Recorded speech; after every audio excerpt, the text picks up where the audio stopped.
when did other kind of investigators, Michael Horowitz, whatever, I mean, how soon did they all figure this stuff out, and were they complicit?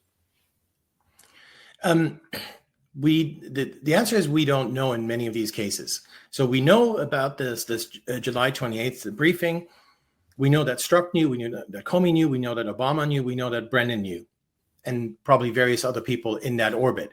Whether Mueller found out and when he found out, or Horowitz and so on, we don't know for a fact. But let's just go through it very quickly here, because you mentioned Jeff Sessions. This is really important, because after Sally Yates lied about Flynn, and then Flynn got fired, eventually, of course, because she was only acting, she was replaced by Jeff Sessions. So then they had to get rid of Sessions because Yates was no longer there to do their bidding. So what did they do? They immediately got rid of Sessions. I mean, he was there for a couple of weeks before they sidelined him. I mean, he was nominally still the Attorney General, but for all intents and purposes, he had been completely sidelined because they said he had to recuse himself from this Russiagate stuff. And instead, this is one of my biggest frustrations about this whole thing. Jeff Sessions, a lawyer, a guy who's been around forever. What did he not do? The first thing you should always do when someone asks you to recuse, which is, well, let me see the evidence. Let me see what you got. They just told him, look, you once spoke to the Russian ambassador, therefore you're involved, therefore you can't be Attorney General with anything to do with this. And he was like, oh, okay. You don't do that. You say, well, yeah, I spoke to the Russian ambassador. What's that got to do with anything? What evidence is there anyway of any wrongdoing? Show me the evidence. And by that point, they would have already had, we haven't talked about, well, you mentioned him earlier. We talked about this, you mentioned this guy, Danchenko. By that point, the FBI had already talked to him. They had his statements as well. He disavowed the whole thing. So he's the main source for all these collusion allegations in the Steele dossier.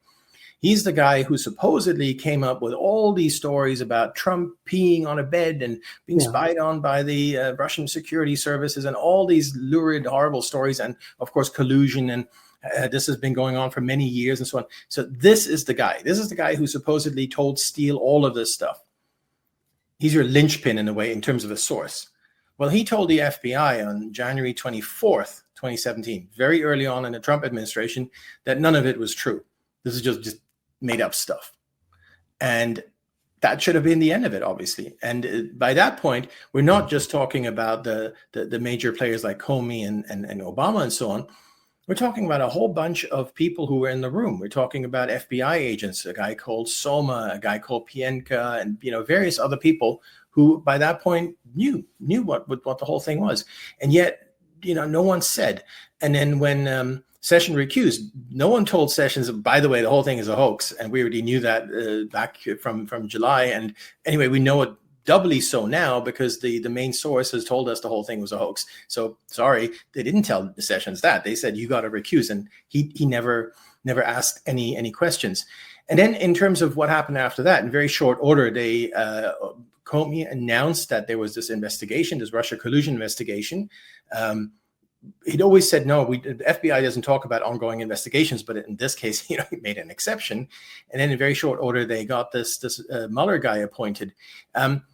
Look, I don't know what he knew and when. I don't think he was very involved. I mean, I talked to some of the people who were interviewed by Mueller's team, and none of them ever saw Mueller. He just wasn't there. He wasn't involved in any of this. I think they just sat him in a room and gave him some coffee, and then they did their own thing. And by they, I mean people like Andrew Weissman and so on. They had his what President Trump used to call the pit bulls, back in his Twitter days, which is exactly what they were. They were out to get him.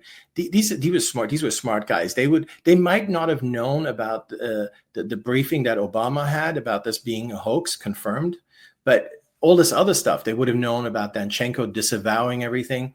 They would have known all these other things. So they would have known very, very quickly that it was a hoax, which is why, and this is very interesting in terms of the end work product of this whole Mueller investigation, it's not about Russia collusion at all. It's not even, it doesn't even talk about Steele at all. It just ignores all that, ignores Danchenko, everything they don't care about any of that. it only talks about obstruction. They immediately moved to obstruction because they knew there was no there there. So, well, if there's no there there, then you got to go via other routes. And the route that you choose here is the legal route where, well, they may not have been a crime, but then you lied about it, and then it became obstruction at that point. If you like this video, check out the full interview. Also, don't forget to hit the like button, subscribe, and click the bell icon so you get notified every time a new video is uploaded. Thanks for watching.